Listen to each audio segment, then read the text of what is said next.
Ini yang jarang dimanfaatkan. Dan saya selalu berikan masukan pada Basnas.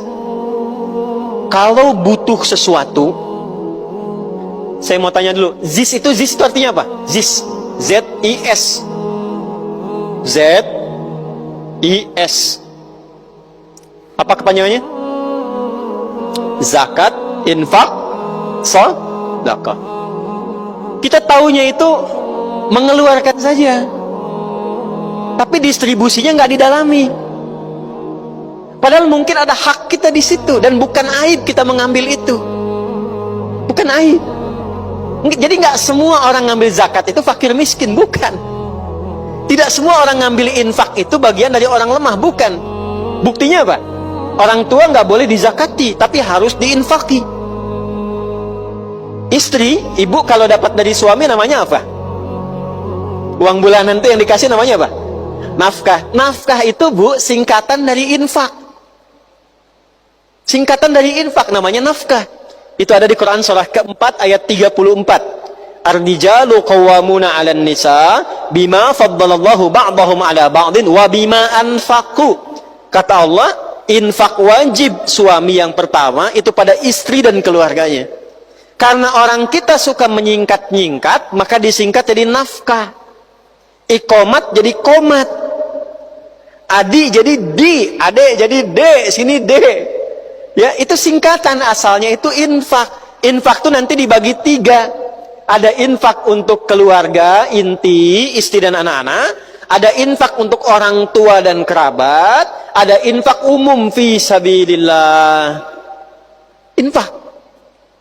Zakat itu 8 golongan. Siapa 8 golongan ini? Ya, Quran surah 9 ayat ke-60. 1, fakir. Ini memang yang sudah tidak ada pekerjaan. Ini nggak masuk kualifikasi ya. Semua, saya, kita, Anda tidak. Nggak ada pekerjaan, tidak punya kemampuan bekerja, kebutuhan banyak. 2, miskin. Miskin itu punya aktivitas pekerjaan, tapi tidak mendukung, tidak mencukupi kebutuhan. Nanti babnya akan ditarik lagi pada pengelolaan. Kenapa nggak cukup tuh? Makanya nanti ada yang masuk kepada bab zakat, ada yang masuk pada bab infak. Dibagi 2. Ada miskin karena memang pekerjaannya tidak berimbang dengan kebutuhan dan butuh support. Ada yang kedua, kalau yang pertama ini zakat yang dikeluarkan, yang kedua ini adalah support untuk mengangkat dia menjadi lebih stabil. Ya, misal pengen usaha gitu kan, atau misalnya terima gaji yang diberikan, tapi ini wajar, ini anak ada sekolah, ini ada kebutuhan rumah tangga, nggak cukup nih, ada support lewat mana? Lewat infak, bukan dari zakat. Dan bukan aib ketika menerima itu, bukan aib. Coba maaf nih, kalau ustadz ceramah itu biasanya dikasih apa tuh amplopnya? Infak, ya kan? Masjid itu ada kotak apa namanya? Infak. Dan sebagian dari infak itu kan diberikan pada siapa? Ada pengajar, ada anak belajar, ada orang untuk beasiswa, bukan aib.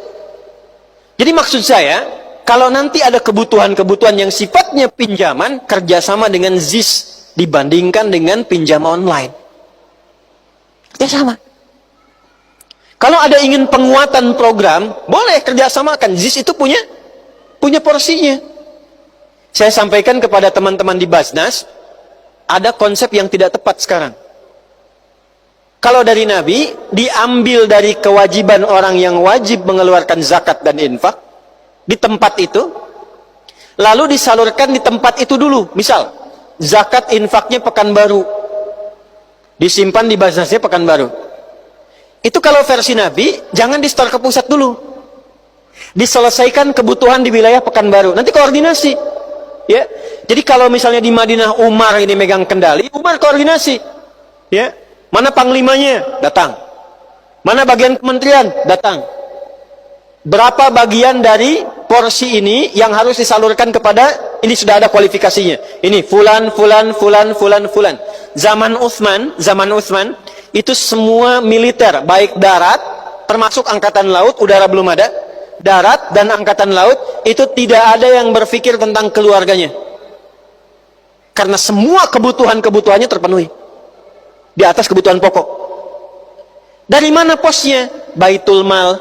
Baitul Mal itu posnya apa? 2. bagi Anda yang sudah mengenakan seragam ini, itu masuk kategori mujahid fi sabilillah. Dapat bagian ke-8, wa fi sabilillah. Saya selalu katakan pada teman-teman, kalau sudah menggunakan seragam ini, ibu bangga bu, suami ibu bu. Ya, dan teman-teman Anda mesti bangga, yang muslim ya saya katakan. Ini seragam Anda kebanggaan. Bukan cuma saat Anda jadi kesatria di langit. Catat pesan saya ini. Bukan saat sekedar Anda menjadi kesatria di langit. Tapi ini dibawa sampai di hadapan Allah ketika saat dihisab. Dibawa sampai hari kiamat jadi kebanggaan saat dihisab. Perhatikan baik-baik. 3 golongan yang dalam hidupnya tercatat pejuang akhirat. 1, ulama yang mengajarnya ikhlas karena Allah. Bukan ulama pencari dunia ya. Ulama yang mengajar ikhlas karena Allah. Jadi ada ulama ahli kitab, ada ulama ahli proposal. Nah, itu ada ya. Kedua, pencari ilmu yang diniatkan untuk ibadah. Quran surah 9 ayat 122. Pencari ilmu yang diniatkan untuk ibadah. Keluar ke Madinah, ke Mekah, ke Al-Azhar di Mesir, ke Libya, ke Tripoli, ke Tunis, supaya pulang jadi ustadz, jadi ulama, ngajar masyarakat. Itu fi sabilillah.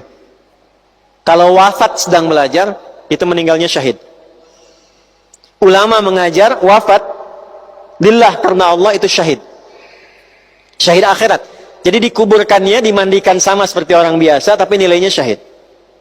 Ketiga, ini yang harus diviralkan di kalangan teman-teman. Anda yang menggunakan seragam-seragam untuk menjaga ketahanan, keamanan bangsa dan negara. Ini pakaiannya pakaian perjuangan. Makanya resolusinya resolusi jihad. Jadi mesti ada kebanggaan pakai ini. Saat di kantor, saat terbang. Makanya jaga itu pakaian takwa Anda. Jangan pakai seragamnya untuk maksiat. Jangan pakai korupsi. Jangan terjebak riba. Jangan pakai untuk menipu. Karena ini kebanggaan saat pulang. Saya pakai baju ini, Anda pakai baju itu. Di mana ayatnya? Surat Quraisy. Falyabudu rabb hadzal bait alladzi at'amahum min ju' wa amanahum min khauf. Orang-orang yang mendedikasikan dirinya untuk menjaga keamanan, ketertiban, kenyamanan, ketahanan, dan diniatkan ibadah. Ini poinnya. Diniatkan ibadah karena Allah, itu fi sabilillah. Nanti babnya di Riyadhus Shalihin, dari 1896 hadis yang ada di dalamnya. Lihat bab pertama tentang ikhlas. Orang yang pakai seragam, kata Nabi, berjuang, dan dia niatkan karena Allah. Dia jaga bela negara, tapi dia niatkan karena Allah. Itu ketika wafat fi sabilillah. Nah, fi sabilillah itu di masa lalu mendapat bagian zakat. Bukan karena fakir, bukan. Bukan karena miskin, bukan. Karena harus dipenuhi keadaan rumah tangganya, supaya saat dia berjuang tidak berpikir tentang anaknya sekolah lagi. Tentang istrinya bagaimana dapurnya harus bisa menyala.